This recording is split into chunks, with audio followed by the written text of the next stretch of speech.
Hello everyone, it's a lovely evening over here. I'm Priyanka Chandrakant and I'm sending warm wishes for all of you this lovely evening.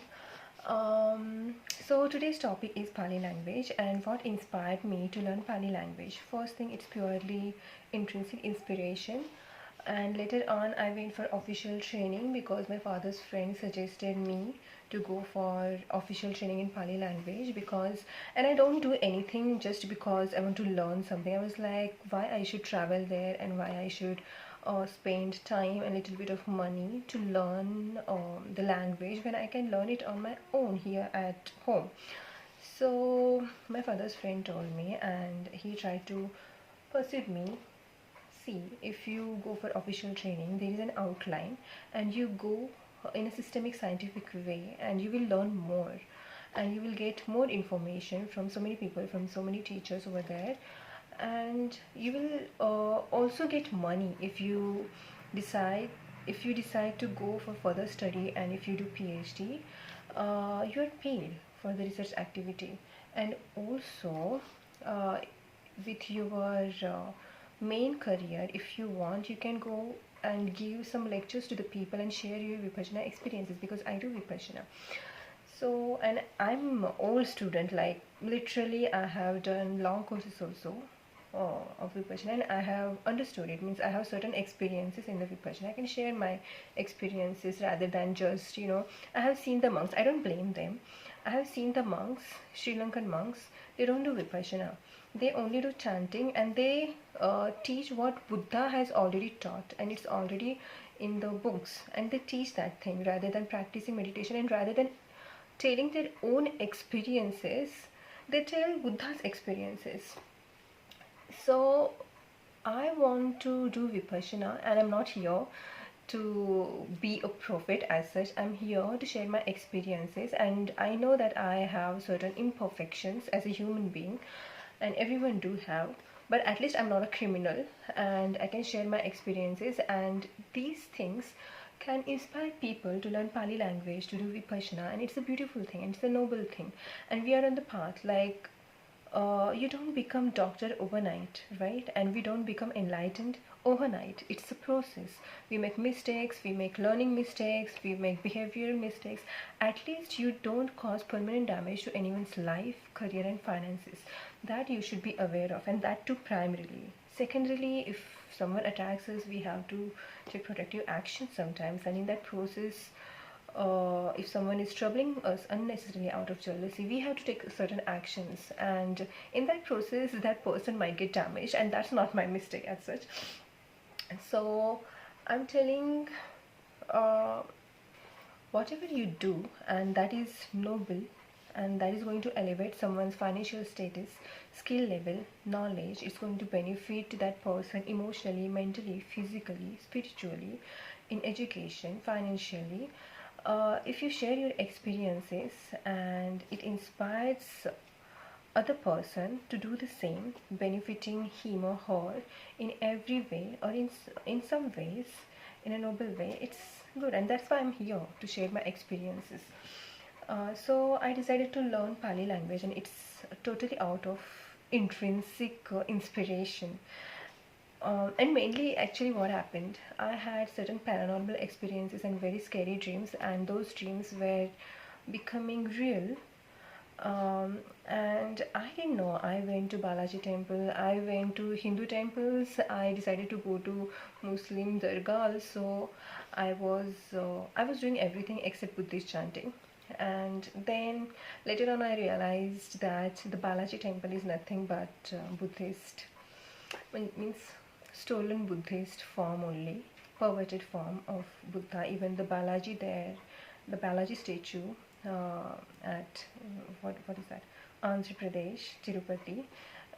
It is said that it is Buddha statue only, and they are not removing those jewelry and the clothes and painting. If it is removed, they are saying that it's a Buddha only, and this is how the Buddhist monasteries were hijacked and the perverted and damaged, and they are converted into Hindu temples. This is how the Hinduism evolved.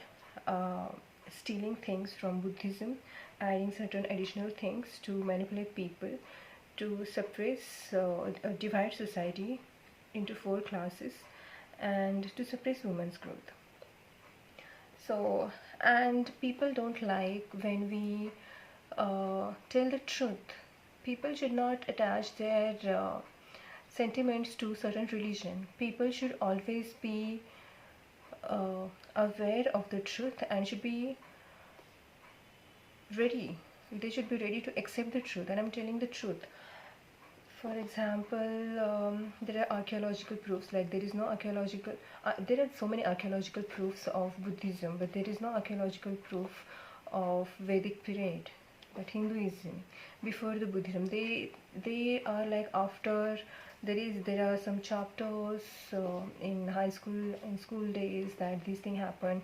These are all imaginary things, and these all things should be removed out of syllabus. And there are so many beautiful videos on YouTube on Science Journey.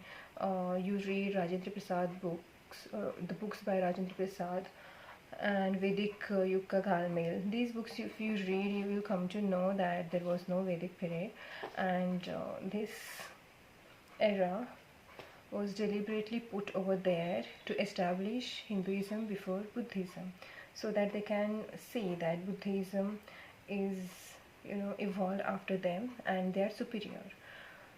So it's imaginary thing. And one tarot reader, I came to know through one tarot reader, she was telling the truth on YouTube only, that Jesus was black and he is portrayed as a white, and government is using that imaginary character to brainwash people. And this is how religion is not religion when it is a poisonous and it's dividing the society. So to me, Hinduism is a poison, Muslim religion is a poison, and I don't say that Jesus Christ and all these things is a poison. It can become a poison because I have not read Bible.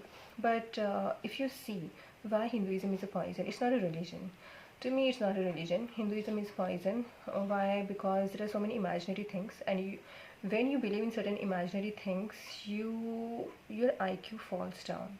You don't have your own brain. You just start accepting things blindly, and it's very dangerous. If you go in the history, you will come to know that these people, this Hinduism, it came out, means it originated in 6th, 7th centuries. It started from 6th, 7th, 8th centuries, and it was stolen and perverted form of the Buddhism. They hijacked Buddhist temples and perverted them, their statues, and on that they established their gods. There are enough proofs of it. You can read these books I have recommended, because I came to know about these things, and I was going to Balaji thinking he was like some other god, but he's like Buddhist. It's a Buddhist age only. So it's imaginary. It's not a religion. It's imaginary. And Buddhism, to me, it's not a religion. It's a science. It's a truth. And it's not because I'm born and brought up by the Buddhist family members. It is not so. I accept truth. Even if I was not Buddhist, I would say that it is true, and it is scientific. Let me pause and start once again. And why I say that it's and there are rules and regulations and laws that you should not talk against their religion. No, if it is truth and if it goes against your religion, then it should not be, it should not be the crime. This law system is wrong. I mean, see, Hinduism is poison. It is poisonous to women's growth. It divides society into 4 groups, and that is absolutely inhuman. And this should go, and it's totally imaginary. It never existed before Buddha's time. The Ramayana and Mohammad are totally imaginary stories, stolen, perverted stories taken from Buddhist stories, and that's why they force to establish Hinduism before Buddhism, which is absolutely wrong. Muslim people, it is against Hindu Dharma, is against Hindu religion, is against women's growth. It is against humanity. It divides human beings into 4 classes. That is absolutely wrong, and it doesn't give equal chances for growth to everyone. So that which is poisonous, I don't take it as a religion, first thing. So to me, it's not a religion. Now illuminati people are going to be very happy, these people who like people speaking against the religions, so they're gonna be very happy watching this.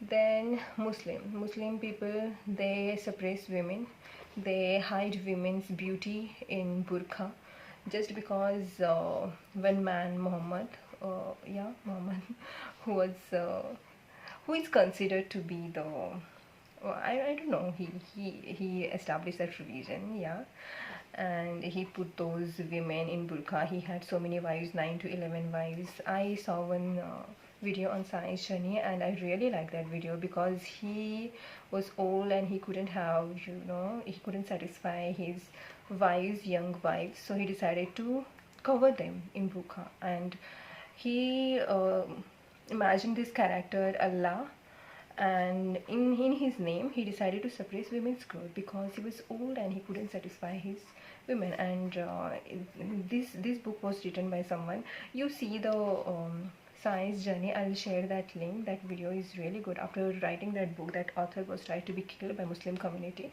and I think saved by Illuminati people, because I think Illuminati people love the people who talk against the religion. It's not about against the religion. I'm not against the religion. I'm against the lie and against the discrimination.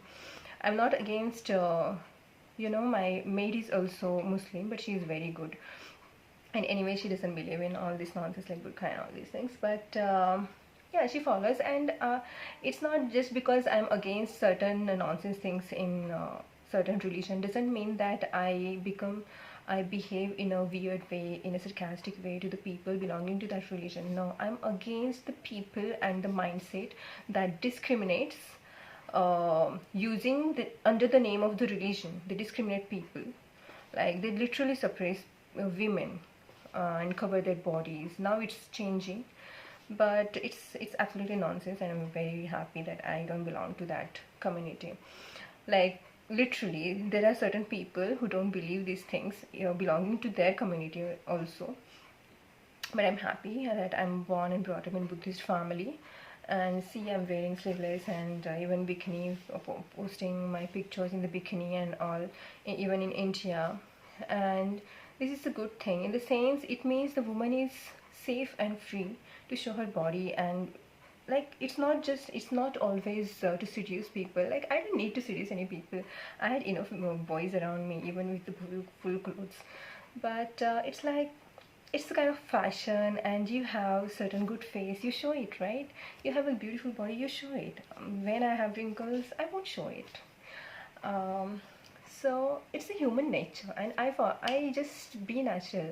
Whatever seems natural to me, whatever comes natural to me, I share that thing, I say that thing, or I hide that thing. It's all it's my nature. It's not coming from the society. It's my intrinsic nature. I try to follow the intrinsic nature rather than these false social conditionings. I don't like these unnatural social conditionings. Then after that, what is that? Yeah, any religion that suppresses women's growth is not a religion for me. It's a poison to the society. So Hinduism is poisonous to the society. Then Muslim religion is also a poison to the society. Actually, Bible to me, there are certain things which are immature. I don't say these are poisonous. These are poisonous statements or sentences. I don't see these are poisonous, but I think these are not mature. Means there is certain morality, but there is no maturity. And eventually they are also saying that God's order, they just scare you in the name of God. But Buddhism is not like that. In Buddha's teaching, everyone is treated equally. Women have equal rights, and women are not suppressed. Even in Jainism, there is like Shiva Shivi.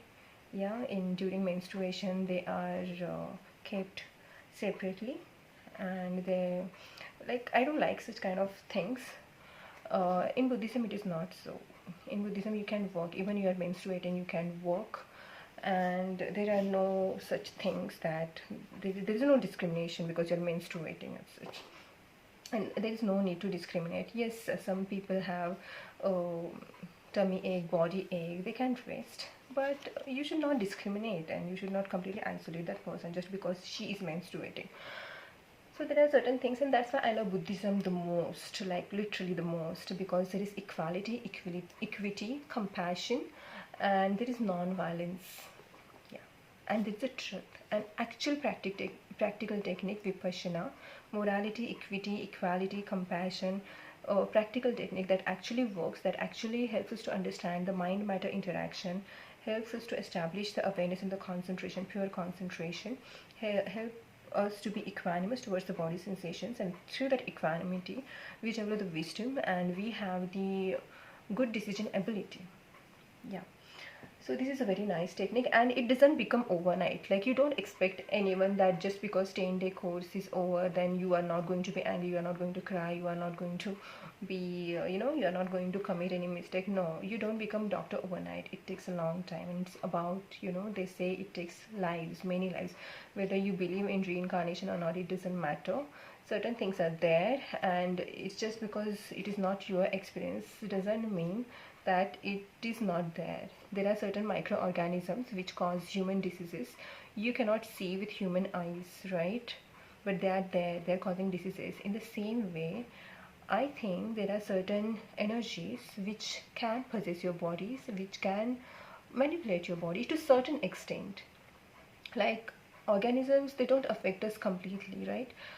To me, in the same way, these energies can affect our body systems, like certain body systems or mind, in some way, I think.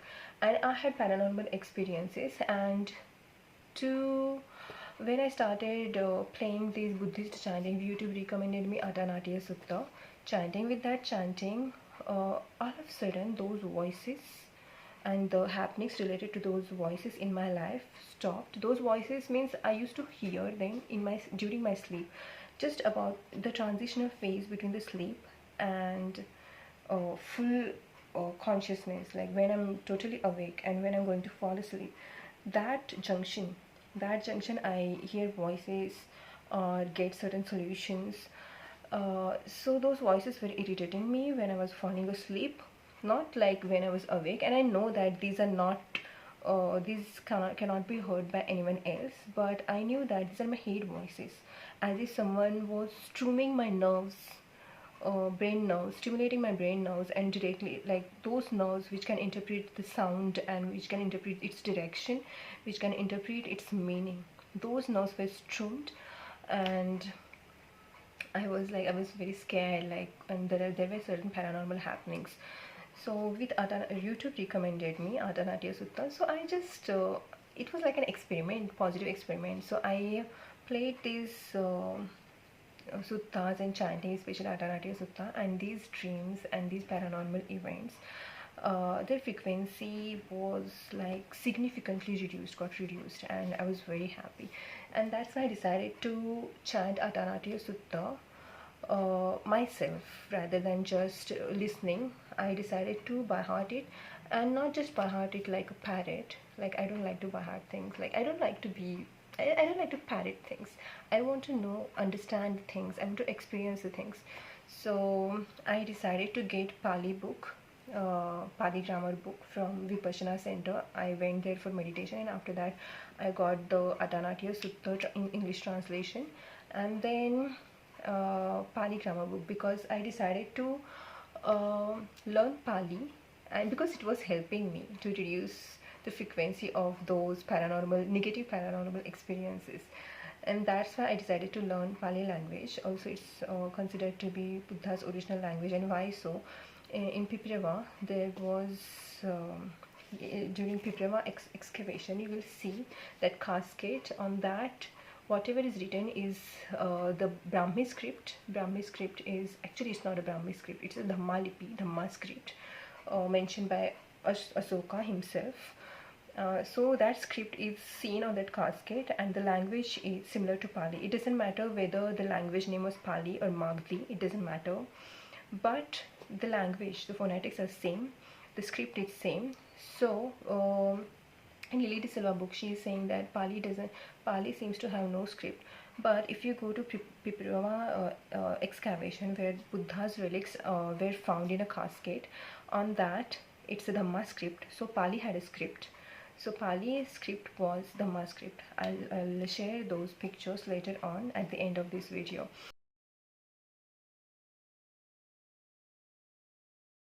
So these things I discovered, and I was like, I was to write a book on the Pali language, that Buddha Vachana was Pali, like literally this language. Maybe there were alterations, little bit alterations, like 70-80% it seems to be the same with little alterations. And Pali is more ancient than the Sanskrit, and there are enough proofs. Like Sanskrit phonetics are more complicated. For example, when the child starts to speak, it doesn't start with the phonetic sounds like this: kshor, r, tr, ru. No, it starts with b, m, p, like that in Pali.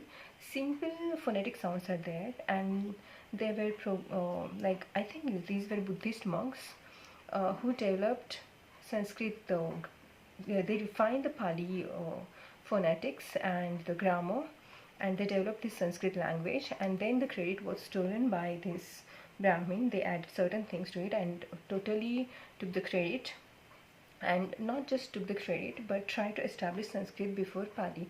But absolutely wrong. This is not how the language evolves, and this is not how the phonetic sounds evolve.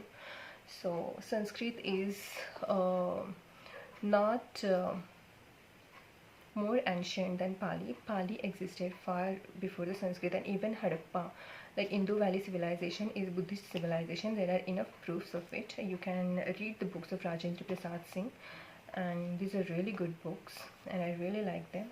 You can go through these books, and he will give you enough proofs that this Indo Valley civilization was nothing but the Buddhist civilization. Oh, same. There are so many proofs of it. You can go for that thing. And this government doesn't want, because government is casteist. Government wants the Brahmin people, Hindu people, and this government uses religion to brainwash people, to gain votes, to divide people, so they can be at authority. They don't want the truth to be out, and that's why when I made a video on Chanakya was imaginary character and Swami Vivekananda was, he was not an enlightened person. He was a fake, like literally a copycat, and like he was trying to portray Buddha as some Hindu avatar and all bullshit. It not. And when I spoke about it, there were, you can see the comments, like these Manuvadi people, politicians, they started commenting on me bad. I don't belong to any political party, and I'm not interested in the politics. So I don't care about these things. I care about the truth. No one is telling the truth.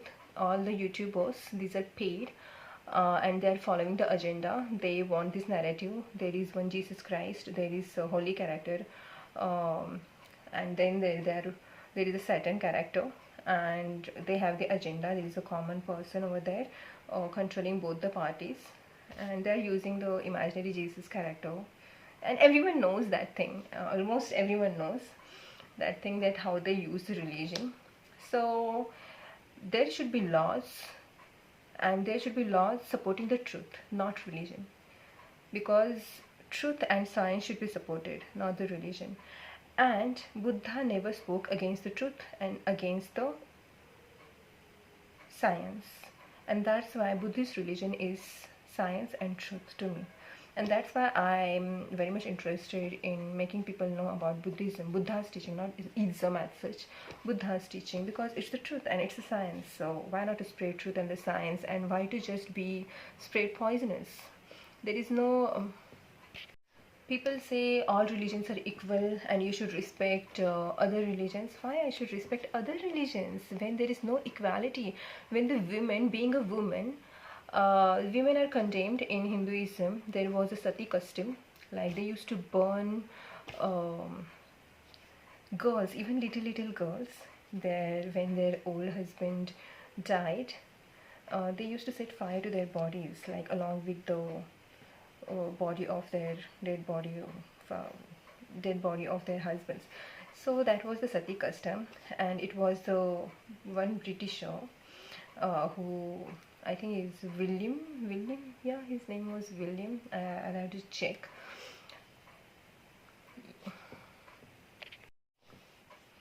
So I'm very happy that British people colonized India for a certain period, for certain centuries, so that this custom, very bad, worst custom, sati custom, even Muslims didn't treat women like this, very cheap way. And that's why I don't know why people just want to say that, oh, this country, India country, is Hindu. No, it is the Buddhist land, it is the land of the Buddha.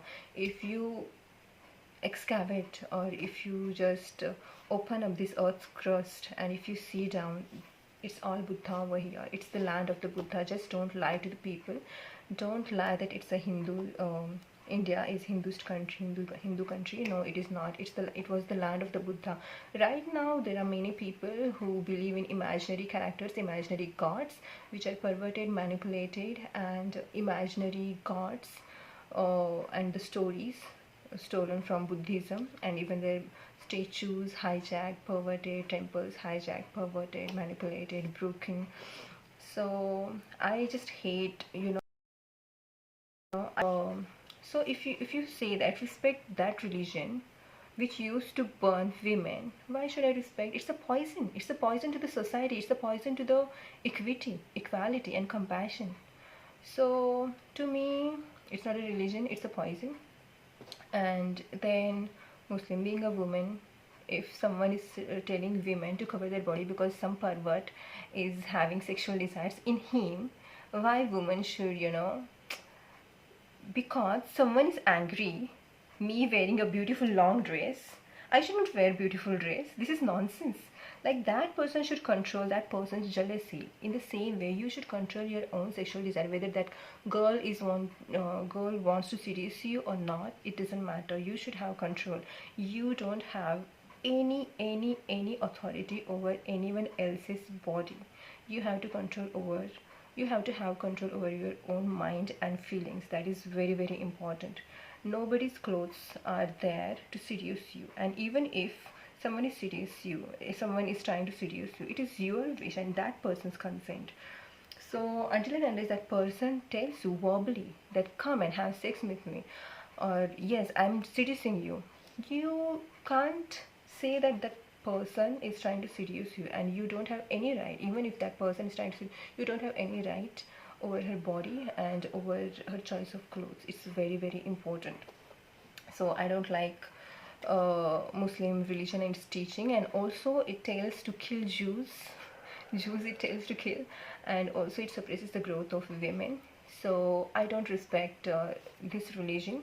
I don't respect any religion against women, against human beings, and who tells to kill other people just because the other people are not following Allah.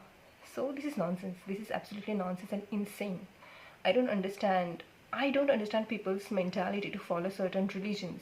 Like, this is garbage. This is absolutely garbage. Why you are following a garbage? There is nothing to be respectful towards it, nothing. Why?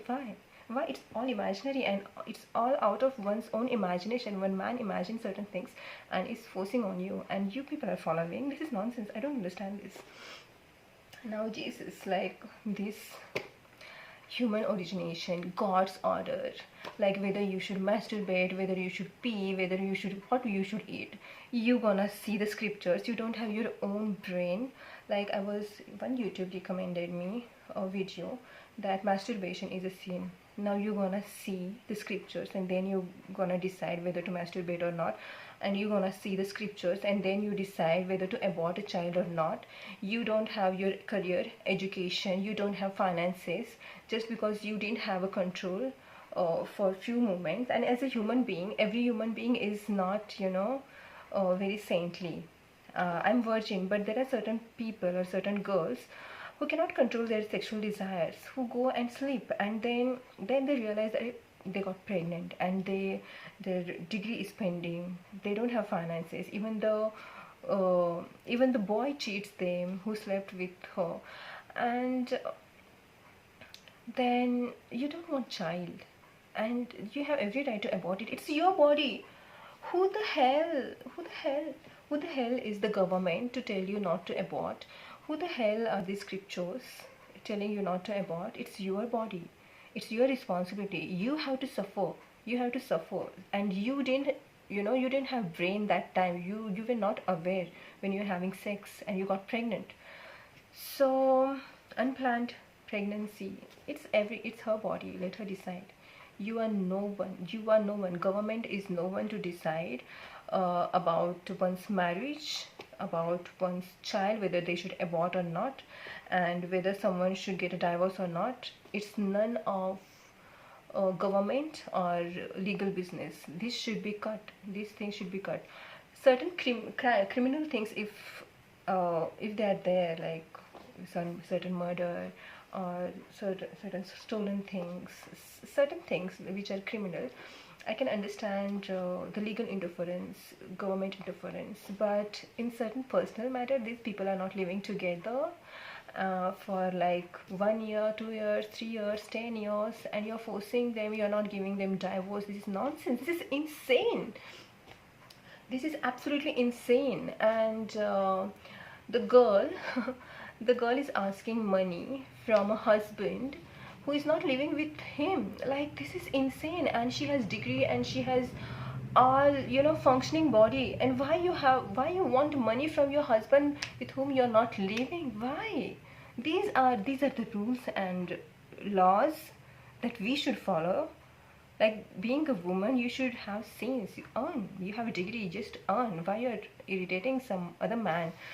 And then then after that, means there are laws which are absolutely wrong. For example, there is a law that you can have extramarital affair. Then why the marriage should be legal? If you want to make extramarital affair to accept legally, if you want to make it a legal extramarital affair, then why you are making marriage legal? There is no meaning to marriage. Why?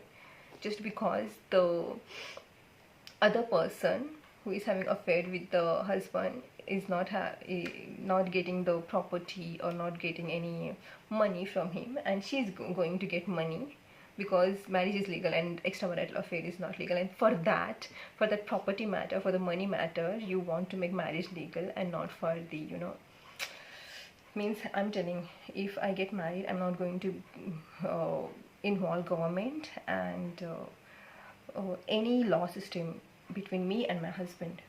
And I'm not going to change my surname also, and I'm not going to leave my house also. I want my own house, I want my own parents with me, like that. And this is how it should be. So the topic was Pali language, and I talked about so many things about other religions also. And this Bible story about human origin and God's order, I don't agree with. And you can't force your ideologies on me. I'm with the truth, I'm with the science. And being with the truth and being with the science, I totally agree with Buddhist teaching. I'm not I don't belong to Buddhist community because they have certain different things, like you should wear white Mangal Sutra, you should wear white clothes, and all the things which were not taught by Buddha, which were not told by Buddha. They are doing all these things. This is how, perversion occurs. Purity is in the Vipassana, in the Anapana. And if you want to know Buddha's teaching very nicely, then only and only listen to Goenka, Sayagyi Ubakin. I think Ubakin, Sayagyi or Sayagyi. I think Sayagyi Ubakin.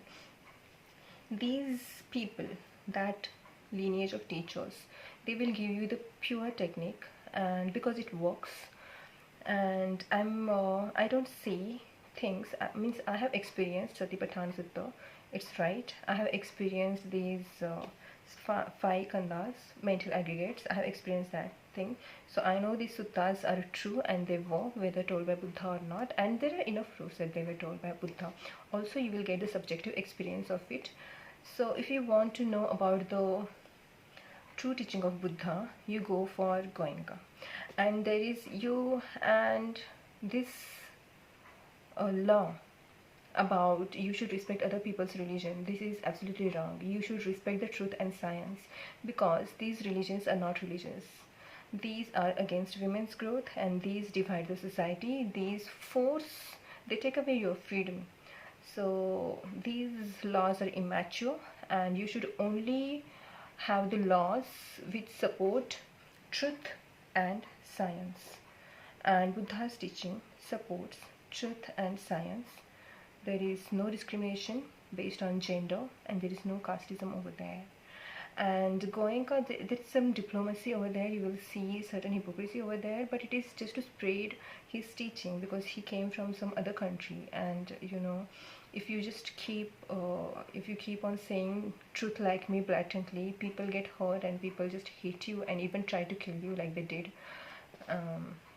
And they just damage your finances and career like they did to me for these 3 years. But my nature is like this. I see there is a power in the truth, and if I'm true, the universal forces will be with me. Like good forces will be with me, and they will just help me in my material life and in my spiritual growth also. That trust I do have. So, and that gives me courage to speak the truth no matter what. So I taught so many things along with the Pali language.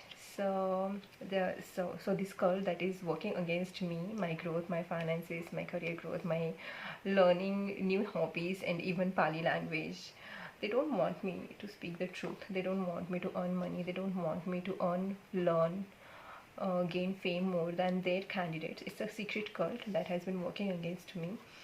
And this is the government. These are some foreign elites. Government, they have a huge cult. They're paying people in the universities to treat me, insult me, and to make me underperform. And that's why I left Pali. But I'm learning Pali. I just completed that book, Pali de Silva. Pali Grammar by Lily de Silva. I'll share the covers. I'll share the title here in this video. At the end of this video, there are books. If you want to learn Pali grammar, there are nice books. Lily de Silva. And from Solapur University, I got some Marathi book. And if you have learned Sanskrit before, it's easy for you to learn Pali language. And I learned Sanskrit for 5 years. It was my scoring subject in 8th, 9th, 10th standard, even 11th, 12th junior college. For 5 years I learned Sanskrit, so Pali was very easy for me to learn. And only Pali grammar in this first semester. Pali grammar takes a long time. Otherwise, Pali literature in just 3-4 days you just finish it. And then there is research topic that is also good, and that is helpful in my main career, that is eye surgical career, ophthalmology career. It's helping me in that also. And I'm waiting that they open the branch here, Pali branch in Sangli, so I can give the exam here in Sangli, because I have literally worked hard and studied hard Pali. It's an intrinsic inspiration, but there is a financial gain also, and I'll have more knowledge if I go for official training. So I'm wishing that the Pali branch opens up here in the Sangli, so I can just learn it. Like I'm really passionate about it, along with my main surgical career field. I'm very much passionate about Pali language. It does have a lot of wisdom and good techniques. It really helps me to decrease the frequency of those paranormal experiences. And whatever paranormal experiences I had, these are mentioned in Atanatya Sutta. So these are my own subjective experiences, whether you believe it or not. I don't force my beliefs on anyone. It's not belief. I don't force my experiences to be believed by others, whether you believe it or not. But these chanting and listening to these suttas help me to reduce the frequency of paranormal negative events and help me gain confidence. They make me feel fresh. And I have 5 mental aggregates, that sutta related to the 5 mental aggregates I have experienced, so I know that it's right. Mahasatipathan Sutta, I know it's right from my own experience. Now I'm just looking forward for Tikapatan Sutta. It's advanced, and there are many things which I have not experienced, and I'm willing to experience those words. Parroting is different. I can do parroting, but real fun and real ecstasy is to experience these words through Vipassana. And it will take years, because it will take 1 year at least, but I'm not in a hurry. I want to embody arts and spirituality. I want I believe in reincarnation. There are certain things, there are certain elemental experiences in my body I have experienced through Vipassana. From that, I can just apply that experience on reincarnation concept, and that application, that experience makes me believe that this is true, reincarnation is true, but it is not reincarnation of a soul as such, habitual forces which keep on changing. It's not like, according to Hinduism, it's a soul that doesn't change, but in Buddha, what reincarnates, it also changes in each and every lifetime, in each and every moment. These are the habitual forces, and they change. They are subjected to change, like arising and passing away phenomenon. They follow this rule of universe, mind and matter, arising and falling, like fall, creation and destruction, mind matter rule. The rule of this mind matter ring is whatever arises going to pass away sooner or later. So I really like this teaching, and you won't like to listen to these suttas if you don't practice Vipassana, because the Vipassana gives you that depth, that beautiful sense, and with that depth comes the ecstasy, uttering and feeling those words. And if you don't have that depth, you will find these words boring. So next videos will be on Pali grammar. From tomorrow I'll start making videos on Pali grammar. Those will be less because I don't have a lot of memory in myself, so I have to make small videos. So in this month I'll make short videos on Pali grammar, and many people will find it boring, but those who are interested and who have learned Sanskrit will get the Pali grammar easily, and you can learn it with me, because I have not seen any video on Pali grammar. No one is teaching Pali grammar on YouTube, and I don't have, I don't have a teamwork, so it will be simple, and it's like a revision. If you are giving Pali exam, and if you learn Pali with me, it will be a good revision for you. So from tomorrow we'll learn Pali. I have read that Pali grammar book that I got from Solapur University, and then I read this book Pali Grammar by Lady De Silva. I got it from Vipassana Center. And then yeah, there is one book, Charles. I'll just share those front pages, photos of front pages of those books, so you can read them. So bye everyone, take care, good night, sweet dreams, bye.